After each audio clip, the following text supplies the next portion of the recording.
এই কুটি, সেই কুটি, তোর উনুনের পোড়া রুটি। সেই রুটি তুই খাবি না, আমার কথা শুনবি না। আয় কুটি, তুই ফিরে আয়, চারটে দানা খেতে আয়। আমার দানা সুখে গড়া, তোর মুখে শিল নড়া। অনেক দিন ধরে খুঁজে বেড়াচ্ছিলাম এমনই একটা তরতাজা যৌবনে ভরা মেয়ে। আজ এর সন্ধান পেলাম। কি চাস তুই? কি চাস? নিজের অস্তিত্ব স্মরণ করে সামনে আয়, সামনে আয়, দেখা দে বলছি। মা তারার দিব্যি, আমার পিছনে লাগিস না। এর ফল কিন্তু ভালো হবে না বলে দিলাম।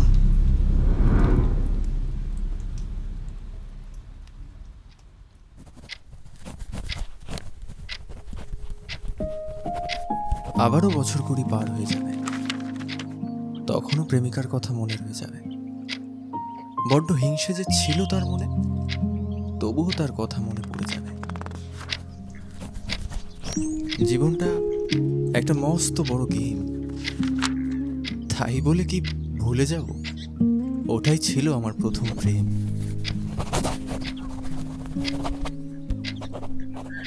পিছন থেকে নন্দিতা দেখছিল কি মেরে, আর অন্তরের অতি গভীর থেকে মনন করছিল।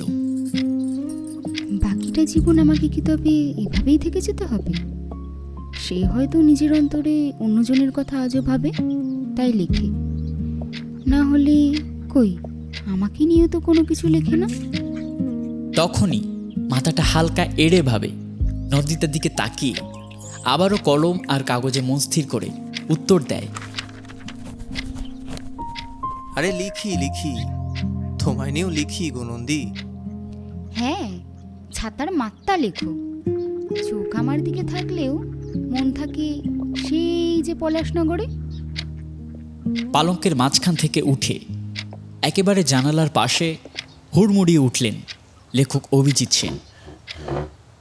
আর তার নতুন বিবাহিত স্ত্রী নন্দিতা মজুমদারকে কাছে টেনে বুকের বাঁ পাশে এনে বসালেন।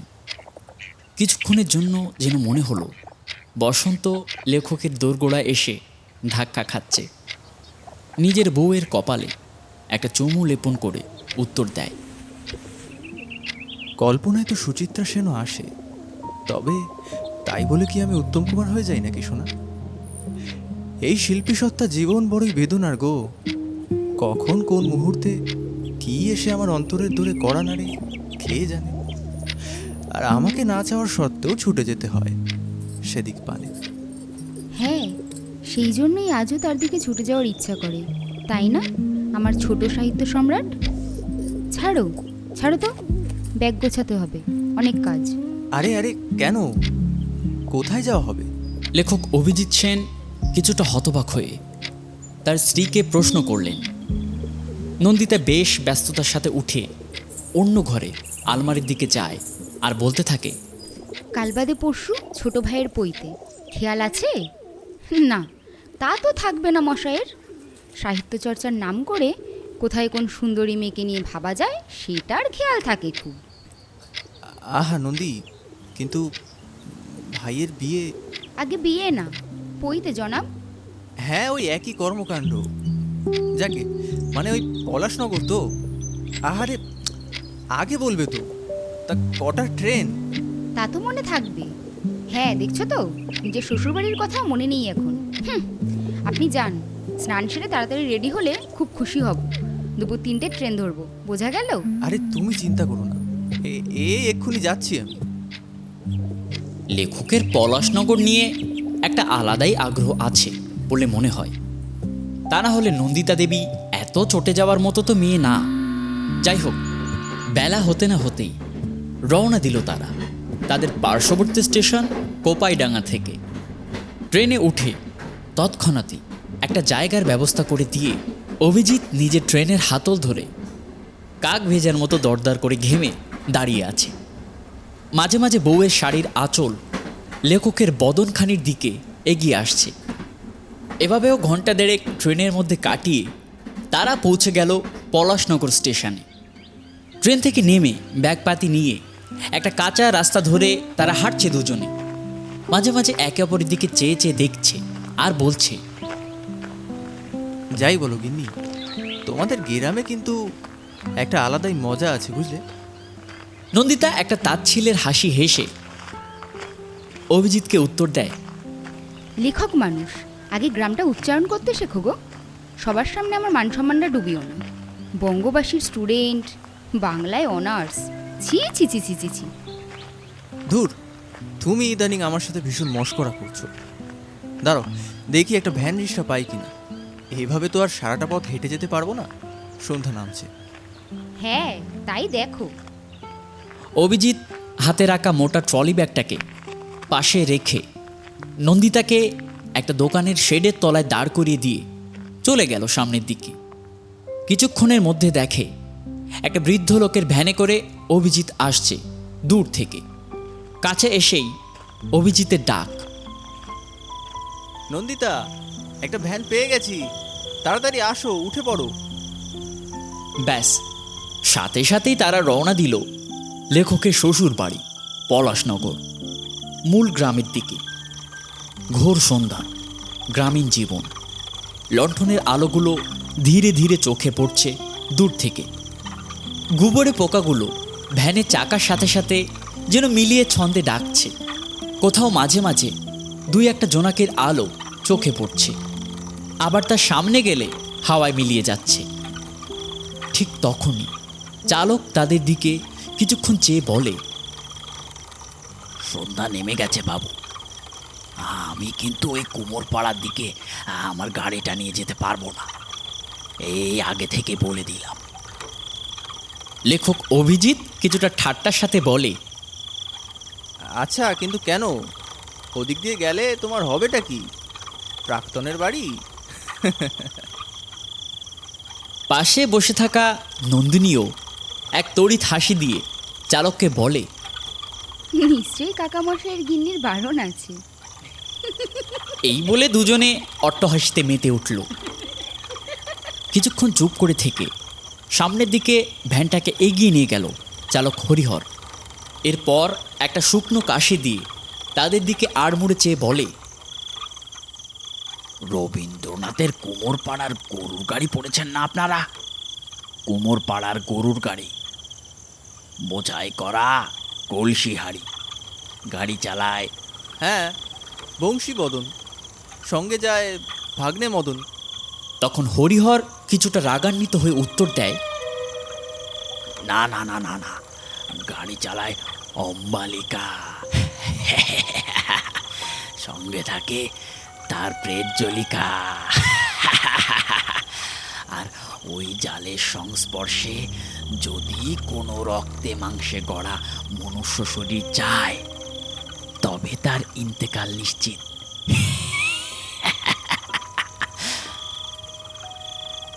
অভিজিৎ কিছুটা অধৈর্য হলো এবার। আচ্ছা কাকা, তুমি কি এত রাতে গাজা টাজা টেনে গাড়ি চালাও নাকি? হ্যাঁ, নাকি সস্তার পাউচ গিলে আছো? এত রাতে এসে গালগপ্প জুড়ে বসেছো। 2 পয়সা লাগলে বেশি নাও, ঠিক আছে, কিন্তু এত রাতে গ্রামে আসা নতুন লোককে হেনস্থা করা কি ভদ্রলোকের কাজ? নাও, এখন চলো তো বাড়া, 50 টাকা বাড়িয়ে দেবো খুনি। টানো গাড়ি টানো। কিন্তু সেটা আর হচ্ছে না। হরিহরের এক কথা, না না না বাবু, আমি বড় জোরে আর কিছু দূর এগিয়ে দিতে পারি, তারপর আমার যাত্রা শেষ বাবু। আমি অকালে মরতে চাই না, আমার বাড়িতে গিন্নি ছেলে বউ আছে। না না, পয়সা আমি কি করব, আমার যা হয় আমার হয়ে যায়। পয়সা লাগবে না বাবু, পয়সা লাগবে না, জান চাই, জান বাবু, জান চাই। চলুন চলুন, কিছু দূর ছেড়ে আসি।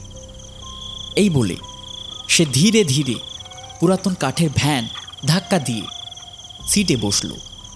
পাশে বসা নন্দিতা এবার অভিজিতের হাতটা একটু চেপে ধরে চোখে তাকিয়ে বলে, কি গো, আগের বছর নবান্নের পর আর এদিকে আসা হয়নি। এরপর মা, সাথে সাথে কিছুদিন পর বাবা, দুজনেই পরলোক গমন করলো। এরকম কাণ্ড কবে থেকে ঘটলো কি জানি বাপু। হরিহর ধীরে ধীরে ভ্যান এগোচ্ছে, আর ওরা দুজন ভ্যানের উপর নিম্ন স্বরে কথা বলছে সেই ভুতুড়ে ব্যাপার নিয়ে। এর মধ্যে হঠাৎ কোথা থেকে এক বিকট মাটির কিছু ভাঙার শব্দ তাদের কানে এলো।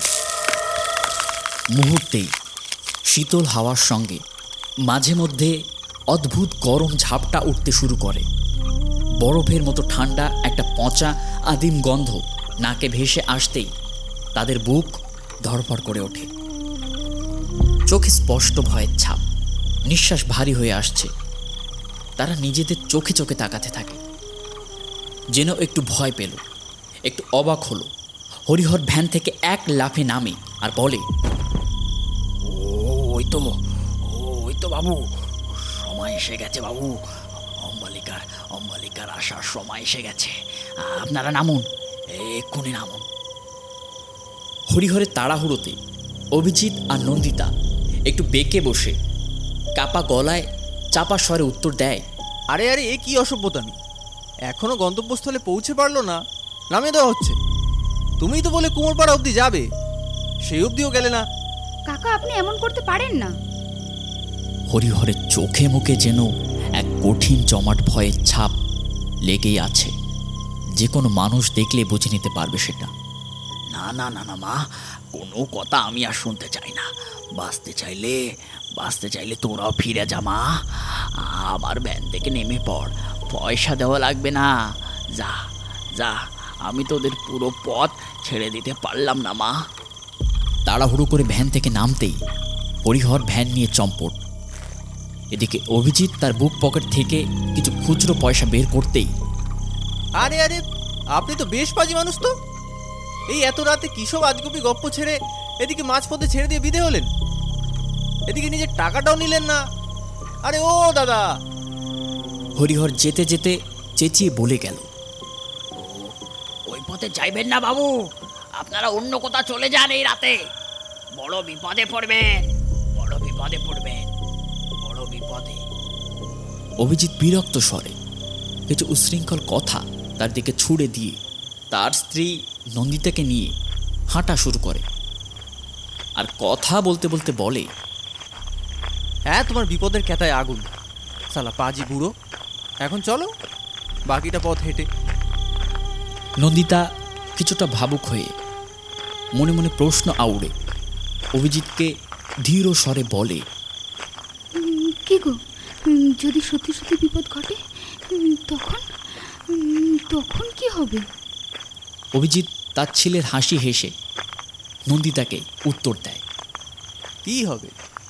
যেহেতু অম্বালিকা একটা মেয়ের আত্মা, তাই সে ছেলেদের খাবে। তাই আমাকে খেয়ে নেবে আর তোমাকে খাবে না, তুমি পালিয়ে যাবে। ঢের সবসময় আর কি, ভালো লাগে না কিন্তু অভি। এরই মধ্যে হালকা পিটপিটে বৃষ্টি শুরু হয়ে যায়, আর কিছু দূরে গিয়ে সেই দম্পতি জুটি পুনরায় মাটির হাঁড়ি পাতিল ভাঙার বিকট শব্দ শুনতে পায়। শব্দটা তাদের পিছন দিক থেকেই আসে। চারপাশের পরিবেশ যেন হঠাৎ ঘন অন্ধকারে ঢেকে যায়। নন্দিতা দেবীর গায়ের রোম ভয়ে খাড়া হয়ে ওঠে। সে অভিজিতের হাত শক্ত করে আঁকড়ে ধরে, আর অভিজিৎ তাকে সহানুভূতি দিতে থাকে। এই এই নন্দিতা, আরে এই পাগল, এসব কোনো মানুষের চক্রান্ত, বুঝলে? আরে পাগলি মেয়ে, ওসব ভূত টুত কিছু হয় না গো, দুনিয়াদারি পাল্টাচ্ছে। বলো তো, তুমি অন্তত এমন করলে হয়? নন্দিতার বুক ধড়ফড় করছে ভয়। সে ভয়ার্ত চোখে অভিজিতের দিকে তাকিয়ে উত্তর দেয়, তুমি কি আগে এসেছিলে এখানে? আমার ওই বৃদ্ধ লোকটার কথায় কোনো ভুল মনে হলো না? হয়তো রয়েছে কোনো অজানা গল্প এই জায়গা নিয়ে। চলো ফিরে যাই, রাতটুকু স্টেশনে কাটিয়ে কাল ফিরবো বাড়ি। নতুবা সোজা বাড়ি চলো, আমার ভাইকে আমি কিছু একটা বলে দেবো। এখন চলো, আর দেরি করো না, কোনো অঘটন ঘটতে পারে। অভিজিৎ কেবলই নিজের অবচেতন মনে কিছু না কিছু ভেবে নন্দিতার কথায় সাড়া দিয়ে সামনে এগোতে যাবে। আরে কিন্তু ভাই, আচ্ছা ঠিক আছে, চলো ফেরা যাক। আর ঠিক তখনই তারা পিছনে ফিরবে এমন মুহূর্তে কোথা থেকে এক হিংস্র ঝোড়ো হাওয়া এসে তাদের কানে কানে এক রহস্যময় মোহময়ী নারীর কণ্ঠধ্বনি ভাসিয়ে দেয়। সে কণ্ঠ বড় অদ্ভুত, যেন অদৃশ্য বন্ধনে প্রতিটা মানুষকে বশ করে নিতে চায়। এসো, আমি অপেক্ষা করছি তোমার জন্য। অমনি নন্দিতা দেবী আতঙ্কে চিৎকার করে ওঠে, আর অভিজিৎ ঘাবড়ে গিয়ে স্তব্ধ হয়ে বোঝার চেষ্টা করে যে ব্যাপারটা আসলে ঠিক কী। ভয় পেও না নন্দিতা, দাঁড়াও দাঁড়াও দাঁড়াও, এ কোনো মানুষের ফাঁদ। আরে আরে কে এই অপকর্ম শুরু করেছো? হ্যাঁ, সামনে এসো, সামনে এসো বলছি, সাহস থাকলে। এইভাবে গ্রামের মানুষকে হেনস্থা করে কি লাভ পাও? হ্যাঁ, সাথে সাথেই হাওয়া আর বৃষ্টির বেগটা হঠাৎ আরো বেড়ে গেল। ব্যাগ থেকে কালো ছাতা বের করতে যাবে এমন সময় মেঘের ফাঁক দিয়ে আদৌ অদ্ভুতভাবে তাদের গায়ে এসে পড়তে থাকে, আর সেই রহস্যময় নারী কণ্ঠ ক্রমশ জোরালো হয়ে উঠতে থাকে। এতদিন পরে এলে কেন? হাওয়ার গতিবেগ যত বাড়ে ততই সেই কণ্ঠস্বর স্পষ্ট হয়ে ওঠে, আমিও আর নন্দিতা দেবী প্রবল ভয়ের মধ্যে ছটপট করতে থাকে। সাথেই আছি। এসো। ও আমাদের মেরে ফেলবে, মেরে ফেলবে। কি গো তুমি আমাকে ছেড়ে চলে যাবে বলো? আমার আমার কেমন জানি লাগছে, মনে হচ্ছে আমার ভেতরে কিছু ঢুকতে চাইছে। আমি পারছি না। অভিজিৎ, আমাকে আমাকে একটু খেতে দাও, একটু জল খেতে দাও। অভিজিৎ, দাঁড়াও দাঁড়াও নন্দিতা, দাঁড়াও, শান্ত হও, শান্ত হও, কিচ্ছু হবে না, কিচ্ছু হবে না। জল দিচ্ছি আমি, জল দিচ্ছি, দাঁড়াও। এসব সামান্য জিনিসে আমার নন্দিতা ভয় পায় নাকি? হ্যাঁ, দূর পাগলি, একটু শান্ত হও, শান্ত হও। কিন্তু পরিস্থিতি একদম ভালো নয়। দূর থেকে কালো কিছু একটা তাদের দিকে ইশারা করছে, আর সেই হাঁড়ি পাতিল ভাঙার বিকট শব্দ ক্রমশ বাড়তে থাকে। মনে হচ্ছে অন্ধকার চিরে বিশাল কিছু ধীরে ধীরে তাদের দিকে এগিয়ে আসছে। সময় যতই এগোয় ততই হঠাৎ অভিজিৎ অনুভব করে তার পিঠের উপর হাড়ের মতো খসখসে 5টা লাঠির ন্যায় আঙুল কেউ তার কাঁধে রেখে দিয়েছে, যেটা বরফের ন্যায় শীতল। পিছনে ফিরতে যাওয়ার আগেই নন্দিতা সর্বপ্রথম সেই মুখচ্ছবি দেখেই জ্ঞানশূন্য হয়ে পড়ে, আর অভিজিৎ তাকাতেই সে অদৃশ্য।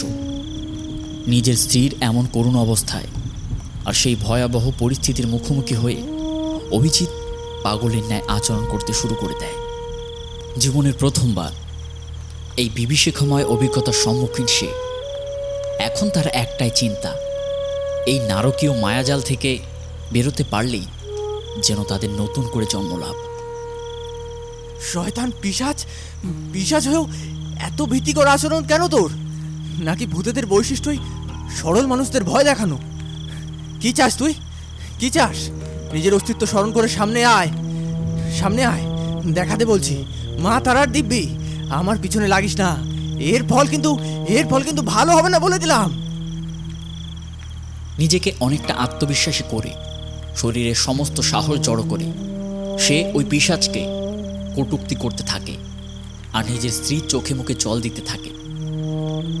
নন্দিতা, আরে আরে এই নন্দিতা, চোখ খোলো, চোখ খোলো নন্দিতা, চোখ খোলো। তোমার তোমার কিছু হয়নি নন্দিতা, কিছু হয়নি। মুহূর্তের মধ্যেই এক ঝোড়ো ঘূর্ণনের কুণ্ডলী বেয়ে তার মধ্যে থেকে প্রকট হয় এক কালো বিদঘুটে মেয়ের অবয়ব, যার ঘন কালো চুল বাতাসে উঠছে।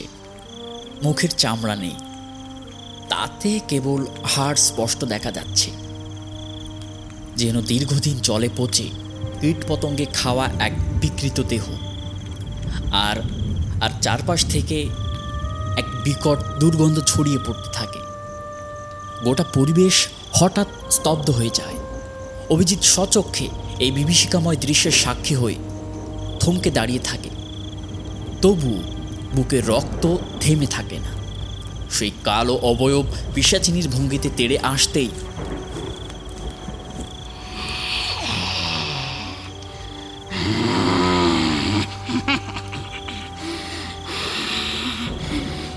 এ পথে মানুষ সন্ধ্যার পর আর আসে না, জানিস না?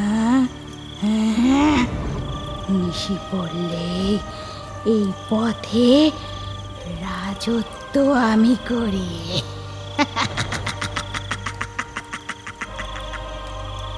অভিজিৎ কড়া স্বরে উত্তর দেয়। কি চাস তুই?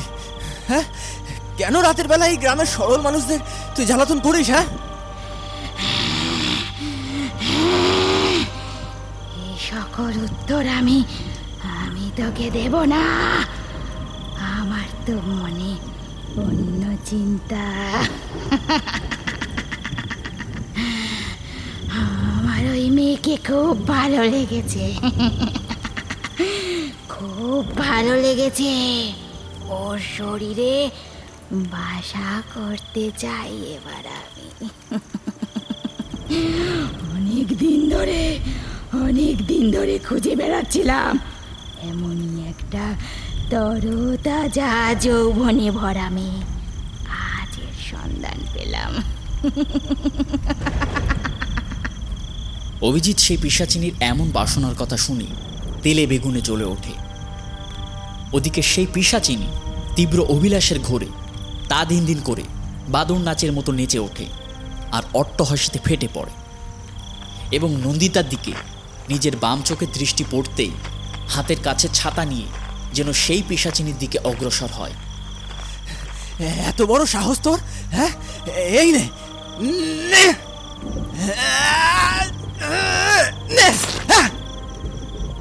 ছাতার আগা ফুঁড়ে গেল সেই পিশাচিনীর বুকে, একেবারে এপাশ ওপাশ হয়ে, কিন্তু তার দেহে কিছুই হলো না। যেন হাওয়ার মধ্যে অভিজিৎ চলে গেল, একেবারে ছিটকে গিয়ে পড়ল দূরে কাদা জলে। তখনও ছিটে ফোঁটা বৃষ্টি হচ্ছে আর তীব্র হাওয়াও বইছে।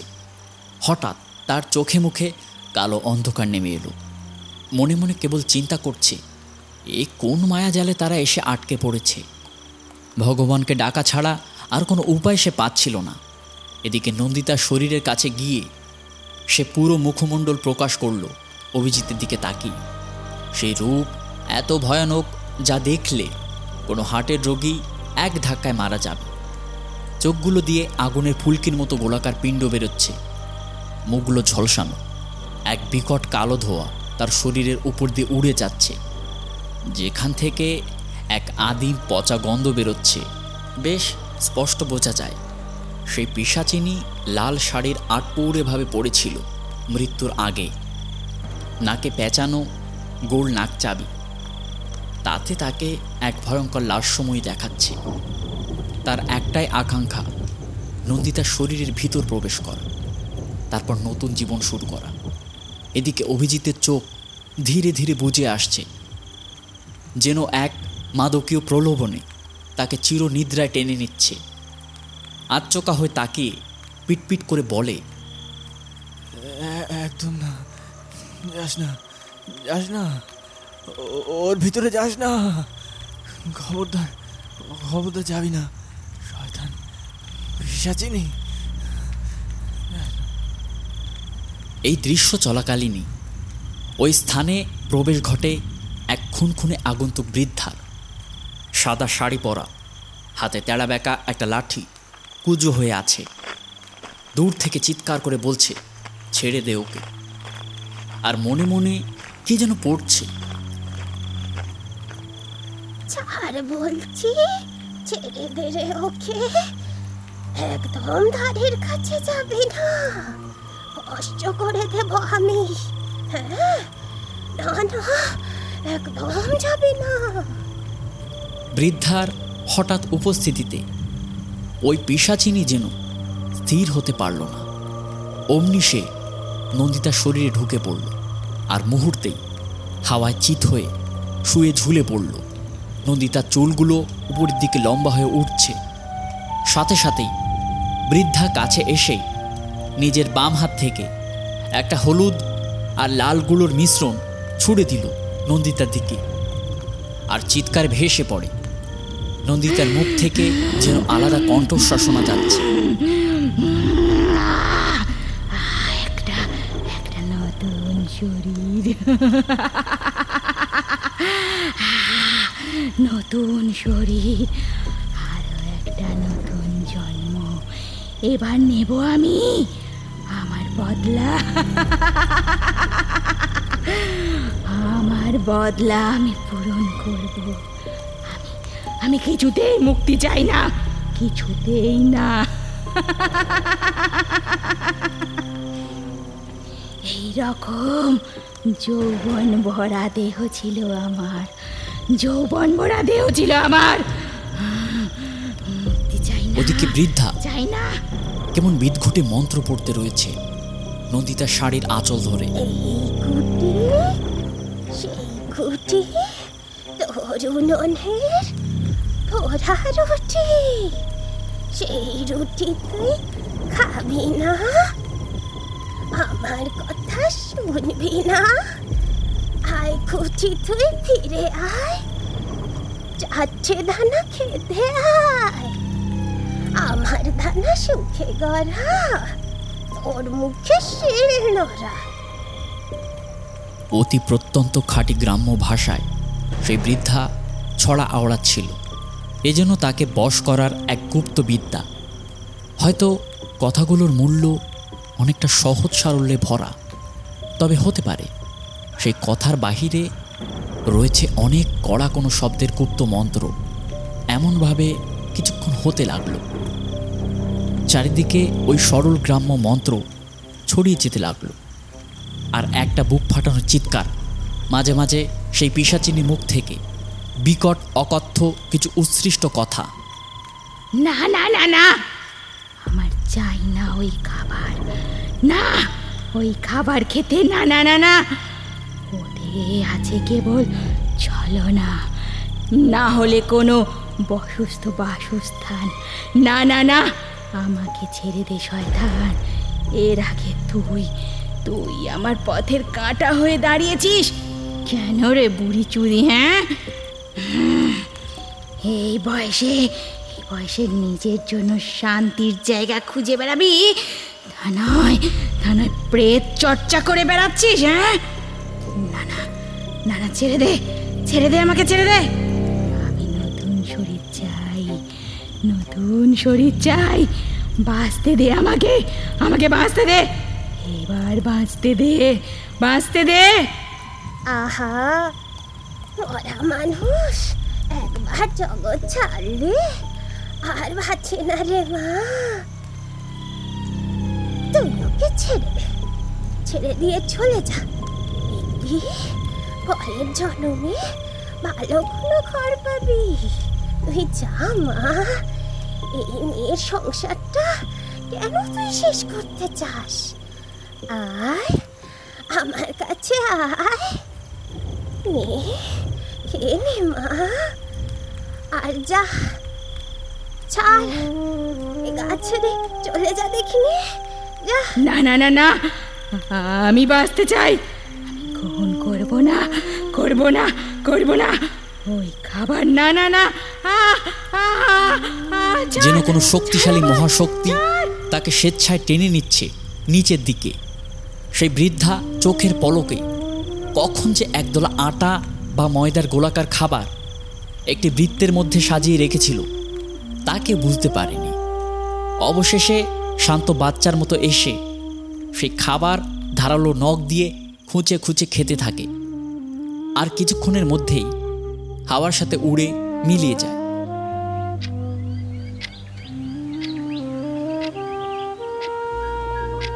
অঝরে নাক ডেকে চলছিল। হঠাৎ পিঠে অভিজিতের কিছু একটা ঠেকে উঠল, আর মুহূর্তেই হকচকে গেল সে। মনে মনে মনে হলো সেই আত খাওয়া হাড় বিশিষ্ট 5টা আঙুল। হ্যাঁ, 5টা আঙুল ঠিকই আছে, তবে সেটা রক্ত মাংসে গড়া মানুষের। সাথে সাথেই ঘুম ভেঙে গেল অভিজিতের। একটা বৃদ্ধা নারী কণ্ঠস্বর। চমকে গেলি নাকি? আরে আরে, শহর বাড়ি আইসা এত ঘুম দিলে হবে? আনন্দ করবি কোথায়? শহরই তো নেই।